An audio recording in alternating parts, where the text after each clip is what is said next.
और उससे भी ज्यादा अपमान मुझे लगा जब ब्रिटेन की रानी के सम्मान में वही गीत गाया गया जो जॉर्ज पंचम के सम्मान में 1911 में गाया गया था कलकत्ता में। कौन सा गीत था वो? हिंदुस्तान में ब्रिटेन के लोगों के समर्थक बहुत बड़ी संख्या में रहे, और ना सिर्फ ब्रिटेन के समर्थक रहे बल्कि अंग्रेजों के तलवे चाटने वाले घराने इस देश में रहे।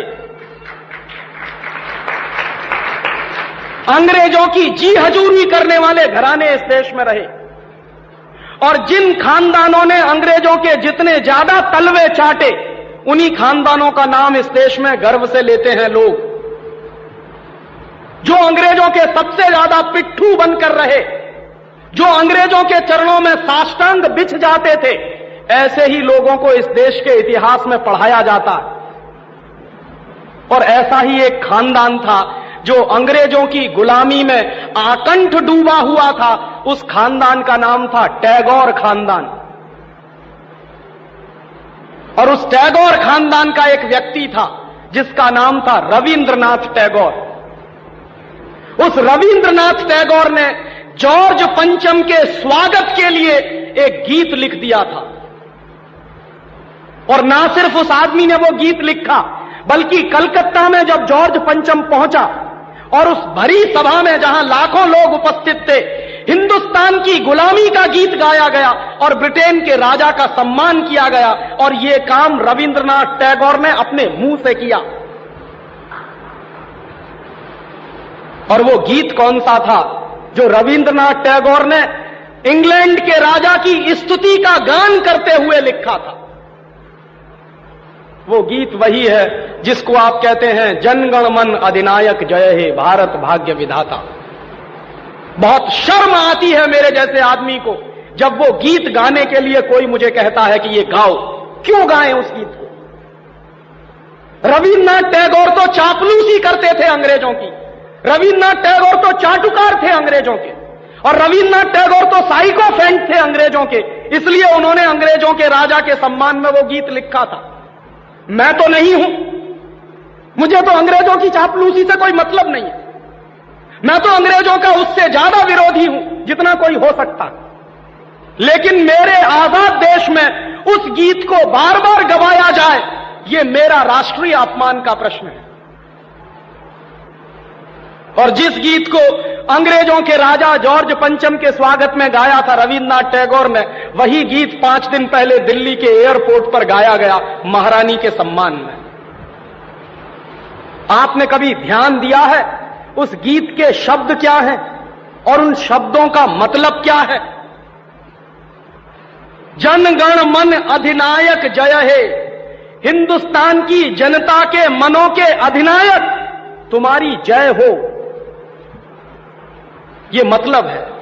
जनगण मन अधिनायक जय है माने जॉर्ज पंचम तुम हिंदुस्तान की जनता के मनों के, जनता के गणों के अधिनायक हो, सुपर बॉस हो, इसलिए तुम्हारी जय हो। ये रविन्द्रनाथ टैगोर गा रहे हैं। भला इससे ज्यादा चाटुकारिता का दूसरा कोई प्रमाण मिल सकता? इससे ज्यादा साइकोफेंसी का दूसरा कोई प्रमाण आपको मिल सकता?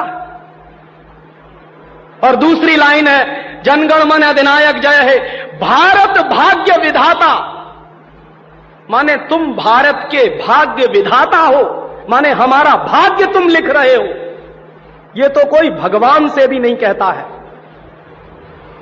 लेकिन रविन्द्रनाथ टैगोर ने तो हिंदुस्तान के साम्राज्यवादी राजा का प्रतीक जो जॉर्ज पंचम था उसको भगवान से भी ऊपर रख दिया था कि तुम तो भारत के भाग्य विधाता हो।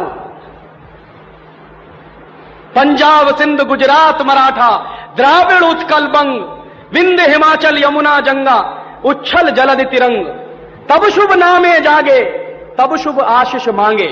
माने पंजाब सिंध गुजरात मराठा द्राविड़ उत्कल बंग ये सारा हिंदुस्तानी इलाका तुम्हारे लिए आशीष मांग रहा है, तब शुभ आशीष मांगे।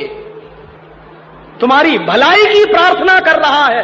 यह पूरा हिंदुस्तान जो अंग्रेजों की गुलामी में सिसक रहा था उसको रविन्द्रनाथ टैगोर लिख रहे हैं कि यह सारा का सारा हिंदुस्तान तुम्हारे लिए आशीष मांग रहा है।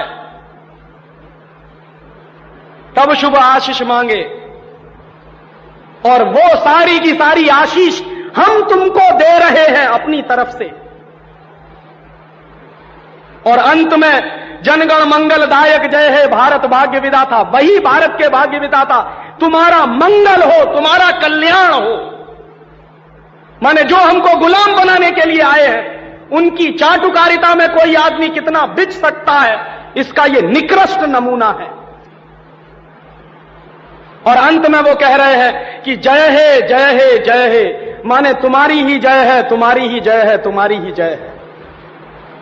ऐसा गुलामी का प्रतीक गीत ये गुलामी के दिनों में गाया गया एक ऐसे हिंदुस्तानी की तरफ से जिसको शायद आप बड़े श्रद्धा की नजर से देखते हैं। और ये गीत जब गा दिया था उन्होंने और चरणों में बिछ गए थे रविंद्रनाथ टैगोर, तब अंग्रेजों ने उनको नोबेल प्राइज दिलवा दिया था पुरस्कार के रूप में।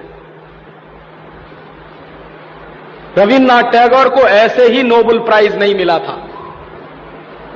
अंग्रेजों ने कुछ नियम बनाए थे, कुछ परंपराएं बनाई थी, और अंग्रेजों के नियम क्या थे? जो अंग्रेजों की जितनी ज्यादा चाटुकारिता करे, जो अंग्रेजों के जितने ज्यादा पैर चाटे, उसी को अंग्रेजी सरकार राय बहादुर का खिताब देती थी। उसी को अंग्रेजी सरकार हिंदुस्तान में और इंग्लैंड में नाइटहुड की पदवियां दिया करती थी।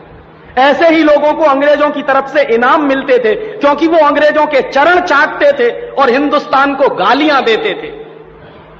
और ऐसे चरण चाटू लोग, आपने नाम सुना है, हिंदुस्तान के राजाओं के दरबार में कुछ चारण और भाट हुआ करते थे। वो चारण और भाट क्या करते थे? राजा चाहे जितना गंदा हो, चाहे जितना बदमाश हो, चाहे जितना लफंगा हो, लुच्चा हो, वो चारण और भाट हमेशा राजा की प्रशंसा ही करते थे। बदले में राजा उनको कुछ इनाम बांटता था। ऐसे चारण भाटों का खानदान है ये टैगोर खानदान, जिन्होंने ये गीत लिखा है। और मेरा अंदर से रोम रोम कांप जाता है जब कोई मुझे कहता है कि राजीव भाई जनगण मन गाइए। क्यों गाएं? हिंदुस्तान का गीत नहीं है जनगण मन अधिनायक जय। हिंदुस्तान का गीत तो वंदे मातरम रहा है।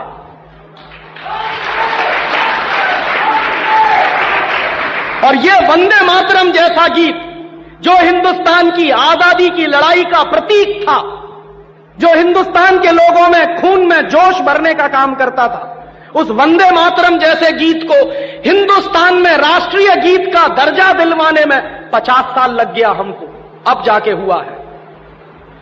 लेकिन जो गुलामी के जमाने का गीत था, जनगण मन अधिनायक जय है, वो आजादी के तुरंत बाद हिंदुस्तान के उन गुलाम लोगों ने, जो शरीर से आजाद होंगे लेकिन दिमाग से गुलाम होंगे, हिंदुस्तान का राष्ट्रीय गीत बनाया था उन्होंने। और आप में से बहुत कम लोग जानते होंगे कि कांग्रेस के 2 अधिवेशन हुए थे, जिन दोनों अधिवेशनों में यह फैसला हुआ था सर्वसम्मति से कि हिंदुस्तान की आजादी के बाद जनगण मन हमारा राष्ट्रीय गीत नहीं रहेगा। यह फैसला हुआ था कांग्रेस की समिति में। लेकिन उन्हीं कांग्रेस के लुच्चे नेताओं ने आजादी के बाद उसी को अपने देश का राष्ट्रीय गीत घोषित करवा दिया। इससे ज्यादा शर्म की दूसरी बात कोई हो नहीं सकती। और वो गीत जिस तरह से गाया गया था, जॉर्ज पंचम की अगुवाई करने के लिए, जॉर्ज पंचम का स्वागत करने के लिए कलकत्ता में लाखों लोगों के बीच में, वही गीत अब फिर गाया गया है महारानी के सम्मान में उस दिन दिल्ली के एयरपोर्ट पर। कैसे कहें कि यह देश आजाद है? 1911 में जो हमने सुना है वही तो आज हम हमारी आंखों के सामने देख रहे हैं। उस जमाने में चारण भाटों का काम टैगोर जैसे खानदान के लोग करते थे। आज भी चारण भाटों की कमी नहीं है, जो रात दिन महारानी के सम्मान में कविताएं लिख रहे हैं, लेख लिख रहे हैं। मैं तो पिछले 6 दिनों से अखबार पढ़ रहा हूं। इस देश में ऐसे लोगों की कमी नहीं है जो अंग्रेजों के समर्थन में, रानी के समर्थन में अपनी लेखनी घिसे चले जा रहे हैं, इसी उम्मीद में कि शायद फिर से अंग्रेजों की दया दृष्टि हो जाए तो हमको भी कोई नोबेल प्राइज मिल जाए या राय बहादुर का खिताब मिल जाए। ये देश के राष्ट्रीय अपमान का विषय है और इसलिए पिछले 1 हफ्ते से मैं बहुत दुखी हूं।